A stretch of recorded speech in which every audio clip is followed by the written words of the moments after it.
মিমি তো বাচ্চা আছে, পুজোর পর নেত্রীগুলো না ঢুকে যায় তার ব্যবস্থা করতে হবে। মিমি কোনো এত বড় নাম না যাকে ইডি তুলে নিলে অনেক জনগণের ভোট ঘুরে যাবে। তৃণমূল মানেই চোর। ওনারা চুরি করবে আর আঙ্গুল তুললে বলবে মোদি আমাদের ফাঁসাচ্ছে।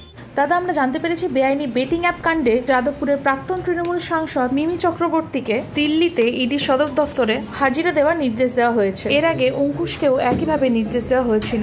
একটা নির্দিষ্ট দলের প্রার্থীদেরই ইডি তলব করা হচ্ছে, এটা কি কোনো রকম নিশানার দিকে ইঙ্গিত করছে? চোরের দলের কাছে আর কি আশা করবে?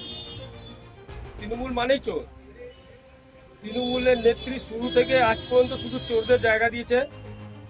যারা ধর্ষণ করে তাদের পাশে দাঁড়ায়, যারা চুরি করে তাদেরকে থানা থেকে ছাড়ায়। আর আজকে দেব থেকে আরম্ভ করে মিমি পর্যন্ত কেউ কিন্তু ছাড় পাচ্ছে না। যারা ওই দলে নাম লেখাচ্ছে তাদের নামেই কালিক পোতা হচ্ছে।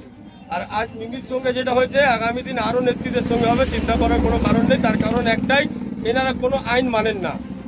আজকে যে বেটিং অ্যাপ যেটা ব্যান আছে পুরো ভারতবর্ষতে, সেই বেটিং অ্যাপে অ্যাড করা একটা যিনি প্রাক্তন সাংসদ, তিনি অ্যাড করেন কিভাবে?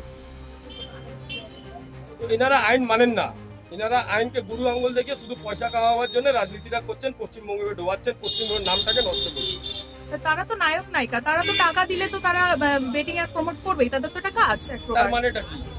আমি একটা ইল্লিগাল ড্রাগসকে প্রমোট করতে পারি, তেমন ভাবে এটাও তো ইল্লিগাল অ্যাক্টিভিটিস।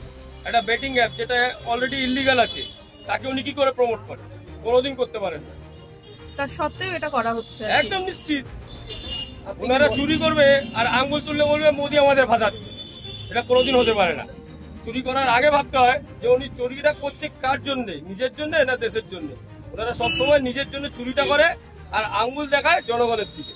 মিমি কোনো এত বড় নাম না যাকে ইডি তুলে নিলে অনেক জনগণের ভোট ঘুরে যাবে। ঠিক আছে। দ্বিতীয় কথা হলো, এই মিমি তো বাচ্চা আছে, পুজোর পর নেত্রীগুলো না ঢুকে যায় তার ব্যবস্থা করতে হবে। চিন্তা করেন, সময় আসুক বুঝতে পারবেন।